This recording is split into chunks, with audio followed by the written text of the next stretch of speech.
Bonjour à toi et bienvenue au Message Lumière de la famille Myriam Bethléem du mardi 11 février. Bonjour à toi, bonne journée de Notre-Dame de Lourdes.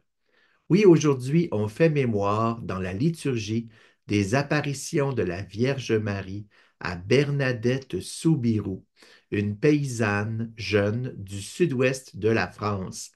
Et la première apparition a eu lieu le 11 février 1858, donc ça fait aujourd'hui 167 ans.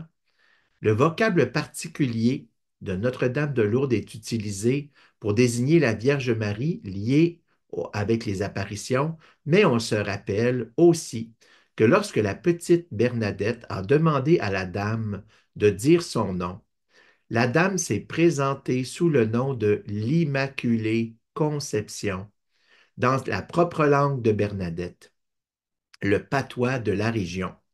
Et l'Église, comprenant qu'il n'y avait aucun moyen pour cette pauvre paysanne illettrée, il n'y avait aucun moyen pour elle d'inventer ces mots dans sa langue. Ils ont bien compris que la dame était la Vierge. Le dogme de l'Immaculée Conception avait été proclamé par l'Église seulement 3 ans avant la première apparition et s'était vu comme une confirmation venue du ciel. Et dans l'Église, on célèbre aujourd'hui aussi, et chaque 11 février, la Journée mondiale des malades depuis 1993.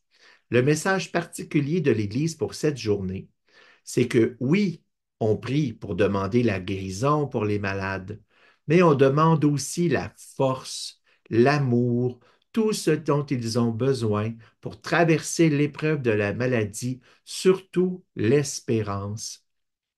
Et on rappelle aussi que la souffrance, c'est un chemin de salut et de rédemption.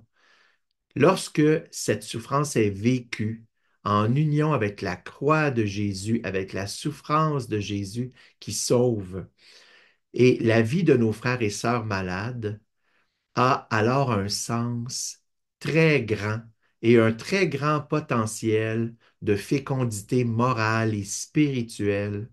Et que ce serait beau aujourd'hui si tous, toi et moi, on prenait un temps pour confier au Seigneur par l'intercession de Notre-Dame de Lourdes nos malades. Peut-être que nous-mêmes nous sommes malades, ou bien nos proches, et sans oublier tous les malades du monde entier. En particulier, rappelons-nous que le chapelet et l'adoration du Saint-Sacrement sont des prières de choix pour cette occasion.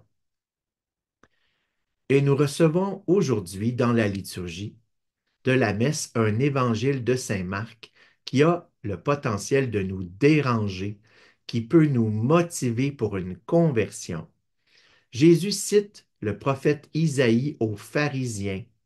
Ce peuple m'honore des lèvres, mais son cœur est loin de moi. Quand j'entends son cœur est loin de moi, je me mets à la place de Jésus. Son cœur à lui, c'est un cœur amoureux.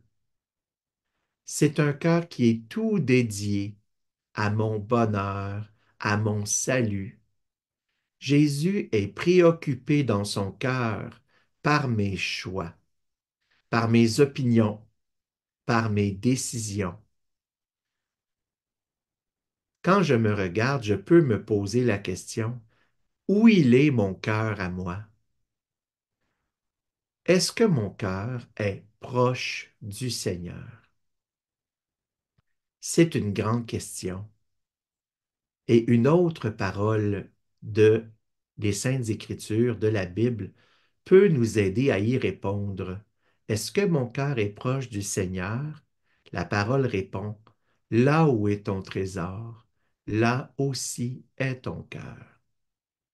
Quel est mon trésor? Si mon cœur est proche de mon trésor, ça serait bien que mon trésor, ce soit le Seigneur. Donc là, mon cœur serait proche du Seigneur. Quelle est cette chose, ce trésor, cette personne, ce moment qui est le plus précieux dans ma journée? C'est ça un trésor, hein? Est-ce que c'est le moment de ma prière quotidienne qui est mon trésor? Est-ce que c'est ma participation à l'Eucharistie? Est-ce que c'est le moment de rendre service aux autres? Le moment de dire merci au Seigneur pour sa bonté, sa miséricorde avant de m'endormir le soir? Demandons, veux-tu, aujourd'hui, avec cette guérison et cette force pour tous les malades, demandons aussi au Seigneur de nous reséduire, de renouveler les grâces qui nous ont rapprochés de lui au début de notre cheminement spirituel, de notre événement fondateur. Et avec la Saint-Valentin qui approche, je suis sûr que la Trinité nous attend avec son amour de préférence pour chacun de nous, pour nous attacher à lui encore plus, pour nous faire partager son cœur, ses désirs, ses projets. Alors, bonne journée aujourd'hui de la fête de Notre-Dame de Lourdes. Sois béni, au revoir et à bientôt.